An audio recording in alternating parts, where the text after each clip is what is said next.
పడే శిక్ష అతనికి కానీ అతని ఫ్యామిలీకి కానీ ఫ్రెండ్స్ ఎవరైతే ఇన్వాల్వ్ ఉన్నారో ఈ లవ్ జిహాద్ అనే దాంట్లో వాళ్ళకి పడే శిక్షను చూసి వేరే ముస్లిం అబ్బాయి ఏ హిందూ అమ్మాయి జోలికి రావద్దు. అలాంటి శిక్షని ఇవ్వాలని చెప్పి నేను గవర్నమెంట్ కోరుకుంటున్నాను. సో మీరు ఎట్లా ట్రాప్ లో పడ్డారు? ట్రాప్ నేను ఎలా పడ్డానంటే ఫస్ట్ షాప్ అని చెప్పి రెంట్కి వచ్చాడు, దాంట్లో ట్రేడింగ్ చేస్తున్నా అని చెప్పాడు. దాంతో బిజినెస్ అని నాతో మాటలు మాట్లాడడం మొదలుపెట్టాడు. వాళ్ళ అక్కతోటి మాట్లాడించాడు. దాని తర్వాత కన్వర్ట్ అయ్యానని చెప్పి సర్టిఫికేట్ చూపించడం, కన్వర్ట్ అయిపోయానని చెప్పి నమ్మించడం, నాకు గుడిలోకి వెళ్ళి తీసుకెళ్ళడము, చేతులకి మన మన హనుమంతుడి థ్రెడ్ కట్టుకోవడం కానీ, ప్రసాదం తినడం కానీ, ప్రతిసారి గుడికి తీసుకెళ్ళడం కానీ, అలా హిందూలాగా మారిపోయానని చెప్పి నమ్మించడం జరిగింది నన్ను. ఎన్ని డేస్ రిలేషన్షిప్ మీది? అంటే రిలేషన్ అంటే పెళ్లికి ముందా పెళ్లి తర్వాత? పెళ్లికి ముందు పెళ్లి తర్వాత అసలు ఎన్ని డేస్ మీరు ఉన్నారు? అసలు పెళ్లికి ముందు ఆల్మోస్ట్ 2.5 months. పెళ్లి తర్వాత మొన్న Jan 12కి పారిపోయాడు అతను. ఎప్పుడు రియలైజ్ అయ్యారు? Jan 12 తర్వాత నేను మేడం సార్ వాళ్ళని కలిసాను కొంతమందిని. దాని తర్వాత లవ్ జిహాద్ అని అర్థమైంది నాకు అప్పుడు. అంటే నటాషా, మీరు 2.5 monthsలో ఒక అమ్మాయిగా ఎలా తనకి మీరు యాక్సెప్ట్ చేస్తారు? అసలు లవ్ ఎలా యాక్సెప్ట్ చేస్తారు? ఒక వెల్ ఎడ్యుకేటెడ్ కదా మీరు. అవును. ఇప్పుడు నమ్మారు అసలు ముఖ్యంగా ఎవరైనా కానీ అంటే ఆ వీడియోస్ చూపించి నిన్నే పెళ్లి చేసుకుంటాను, నువ్వు వేరే వాళ్ళని పెళ్లి చేసుకోవద్దు, నువ్వు వేరే వాళ్ళని పెళ్లి చేసుకుంటే అవి బయట పెడతాను అని అంటే ఏ అమ్మాయిని ఏం అర్థం చేసుకుంటుంది? ఒక పిచ్చి ప్రేమ అని చెప్పి అర్థం చేసుకోవడం జరిగింది. అండ్ హిందూలాగా మారిపోయాడు. ఏంటిదంటే ప్రూఫ్స్, నాతో గుడికి వచ్చేవాడు, పూజ చేసేవాడు గుడిలో కానీ, అండ్ ప్రసాదం తినేవాడు, చేతి దారం కట్టుకునేవాడు దేవుడు అన్నీ. అలా నమ్మడం జరిగింది అతను హిందూలా కంప్లీట్ మారిపోయాడని చెప్పి. అండ్ బిజినెస్ అని చెప్పి మాట ఎక్కువ అంటే ప్రొలాంగ్ చేసేవాడు బిజినెస్ మ్యాటర్లో. ఇది మీకు ఎప్పుడు అనుమానం రాలేదా? మరి అనుమానం వచ్చినా నేను కొన్నిసార్లు కామ్గా ఉండాల్సి వచ్చింది. మా ఫ్యామిలీ ఇంకా మా చెల్లి గురించి. ఏంటి ఎగ్జాంపుల్, ఇలా ఫేక్ ఆధార్, ఫేక్ పాస్పోర్ట్ అవి అన్నారు కదా, ఇలా మనుషులు ఉంటారని చెప్పి అప్పుడు నాకు డౌట్ వచ్చింది. ఆ సర్టిఫికేట్ ఫేక్ ఉండొచ్చేమో, వాళ్ళు క్రియేట్ చేసిన సర్టిఫికేట్ ఏమో అని చెప్పి అప్పుడు డౌట్ వచ్చింది. సో ఇందాక మీరు మాట్లాడుతూ 5 minutesలో ఆధార్లో చేంజ్ చేసేస్తారు అని చెప్పారు.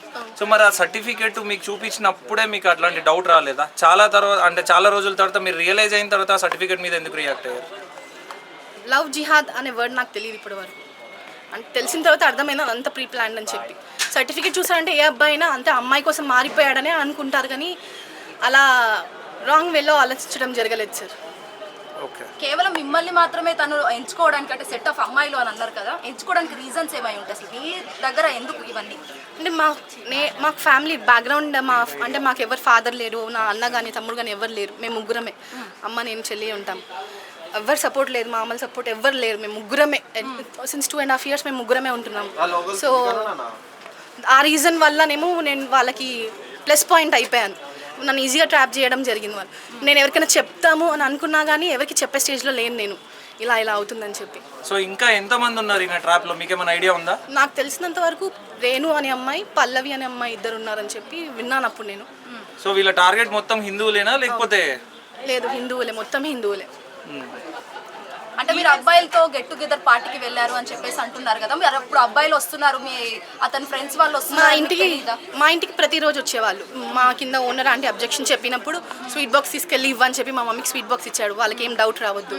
బయటికి వెళ్ళినప్పుడు నేను నవ్వాలి, ఏదన్నా చిన్న గొడవ చేసినా కానీ చంపేస్తాం, ఇంతే చంపేస్తాం, ఈ ఫొటోస్ బయటకు వస్తాయి అని చెప్పేసరికి నేను కూడా ప్రిటర్న్ చేయడం జరిగింది. ఇంకా మారుతాడేమో అట్లీస్ట్ లాస్ట్ వరకు అని హోప్ ఉంది. కానీ అక్టోబర్లో ఏం తెలిసిందంటే ఆల్రెడీ పెళ్ళిళ్ళు అయిపోయి పిల్లలు ఉన్నారని చెప్పి. సో మీరు ఉన్నట్టుగా తన ఎక్స్ వైఫ్స్ కానీ వాళ్ళందరికీ తెలుసా? అందరికీ తెలుసు, ప్రతి ఒక్కరికి. అక్టోబర్లో వాళ్ళే డబ్బులు ఇచ్చి ఫోన్ ఇచ్చి పంపించేశారు నెల్లూరు నుంచి.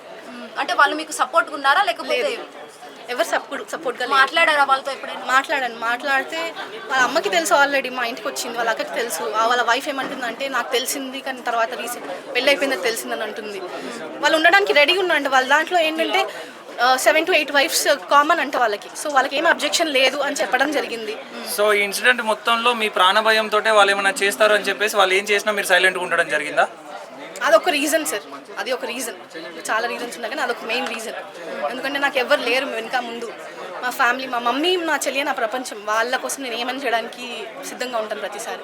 అంటే బెదిరింపు కానీ ఏమైనా చేశారా మిమ్మల్ని? అవును మ్యామ్. ఎట్లా చేశారు అసలు?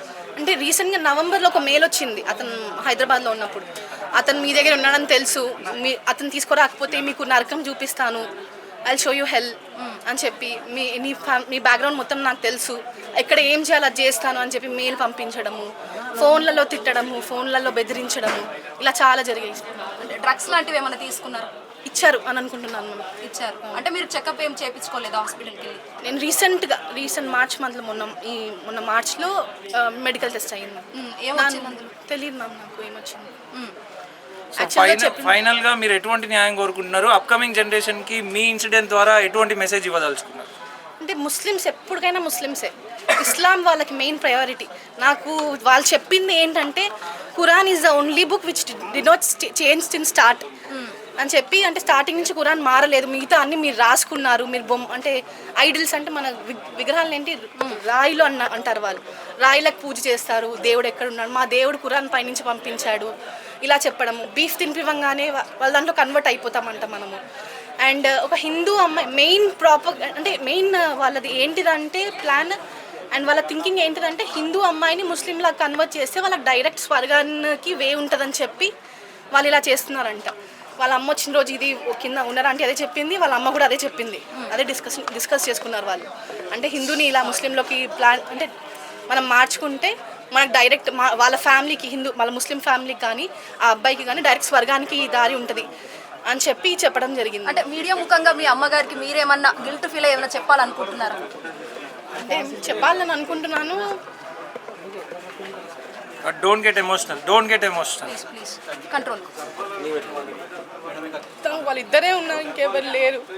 వాళ్ళ కోసం నేను అంటే ఎంతవరకు నేను భరించాను నాకు తెలుసు, కానీ తన కూతురు ఎప్పుడు తప్పు చేయలేదు అని చెప్పాలని అనుకుంటున్నాను. వాళ్ళని కాపాడడానికి నేను ఇంతవరకు అంటే నేను భరించాను, వాళ్ళిద్దరైనా సేవ్ అవుతారు అని అనుకొని నేను ఇంతవరకు రావడం జరిగింది. సో ఫైనల్గా మీకు కావాల్సిన న్యాయం ఏంటి అసలు?